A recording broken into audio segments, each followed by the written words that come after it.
Bismillahirrahmanirrahim.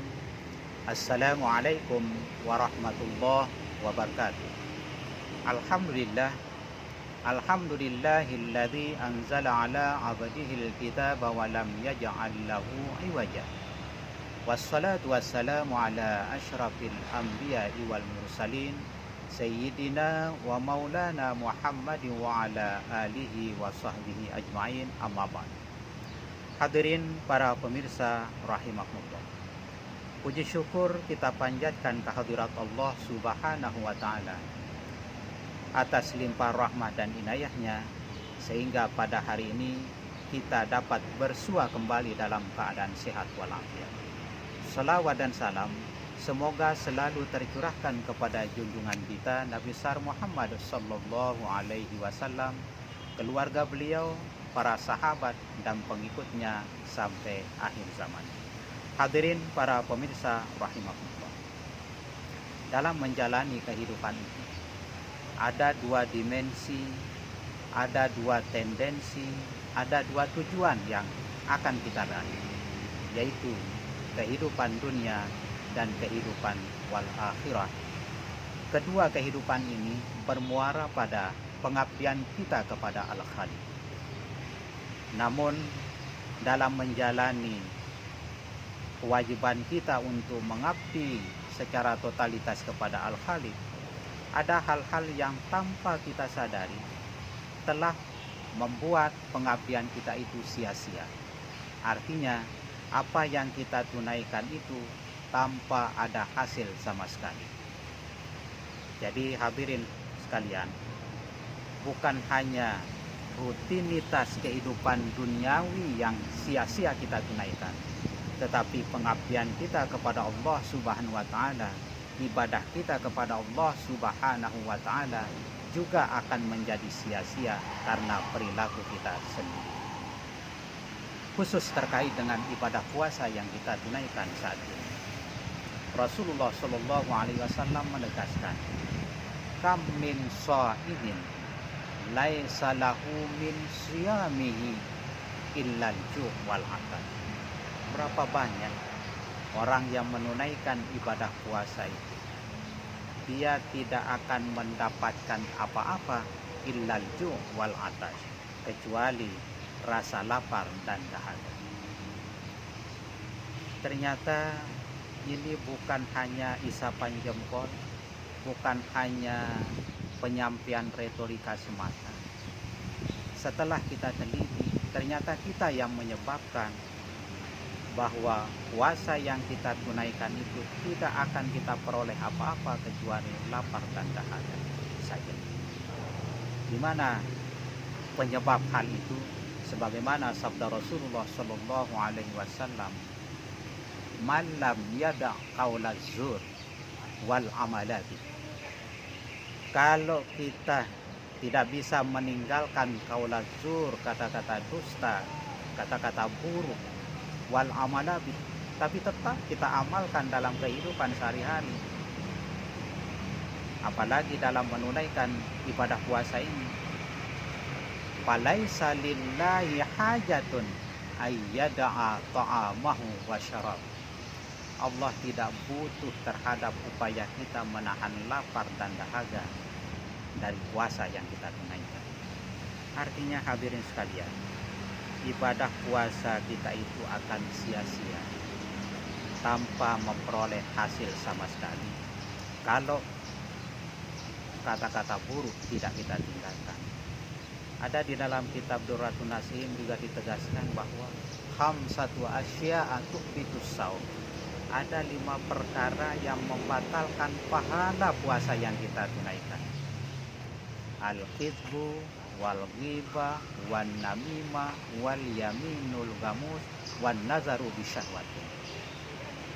Kata dusta, ghibah atau mempergunjing orang lain, menjelekkan orang lain, sumpah palsu, pemandangan yang disertai dengan hawa nafsu. Ini yang membatalkan pahala puasa kita, sehingga puasa yang kita tunaikan itu menjadi sia-sia. Yang kedua, untuk mengimbangi ibadah puasa yang kita tunaikan itu, kita rajin bersedekah. Ternyata sedekah yang kita keluarkan itu pun akan menjadi sia-sia kalau kita sering sebut. Kalau kita menyakiti orang tempat kita bersedekah.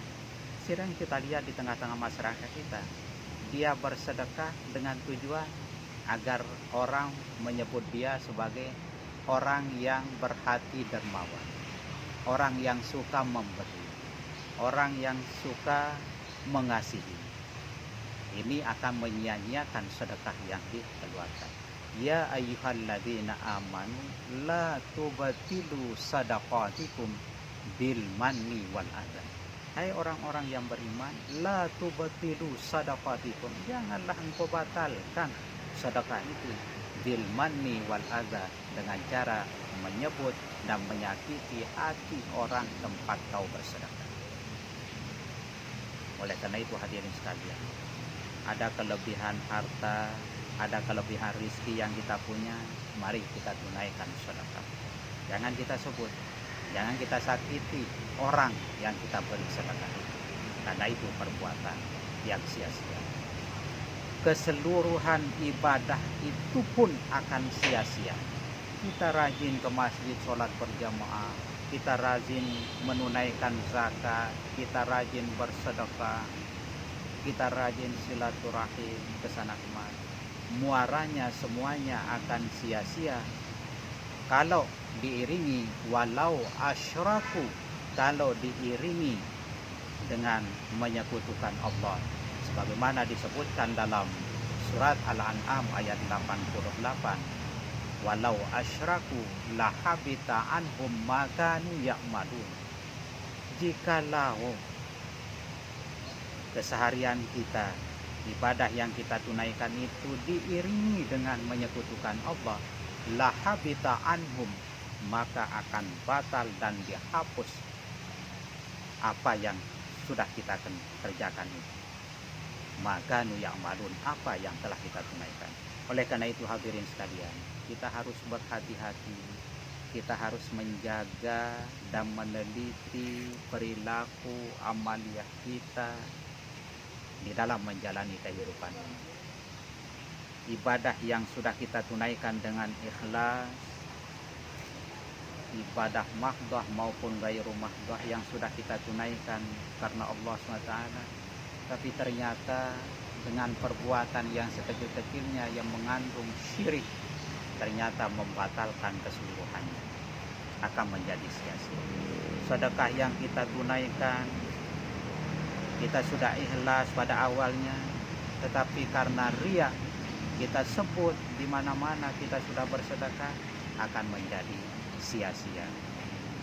Demikian juga puasa yang kita tunaikan saat ini, sudah memasuki hari ke-18. Kita tunaikan menahan lapar dan dahaga. Kita sudah mencari rezeki, mencari nafkah untuk dapat berpuasa dengan makanan yang halal agar puasa kita itu tidak rusak. Tapi ternyata lidah ini tidak mampu kita jaga, lisan ini tidak mampu kita jaga, selalu mengeluarkan qaulaz zur, maka puasa kita itu pun akan menjadi sia-sia, tidak akan diterima oleh Allah SWT.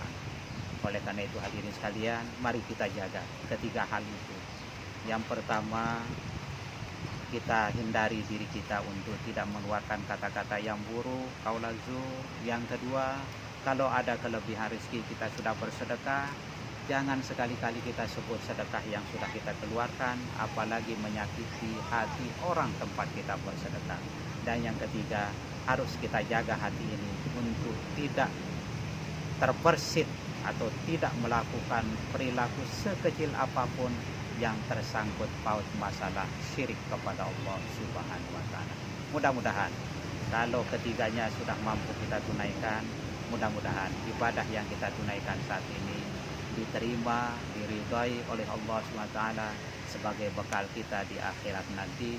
Insya Allah kita akan menjelma di akhir puasa menjadi orang-orang yang muttaqin, Amin amin ya rabbal alamin. Sekian dan terima kasih. Hadanallahu wa iyyakum ajmain. Wassalamualaikum warahmatullahi wabarakatuh.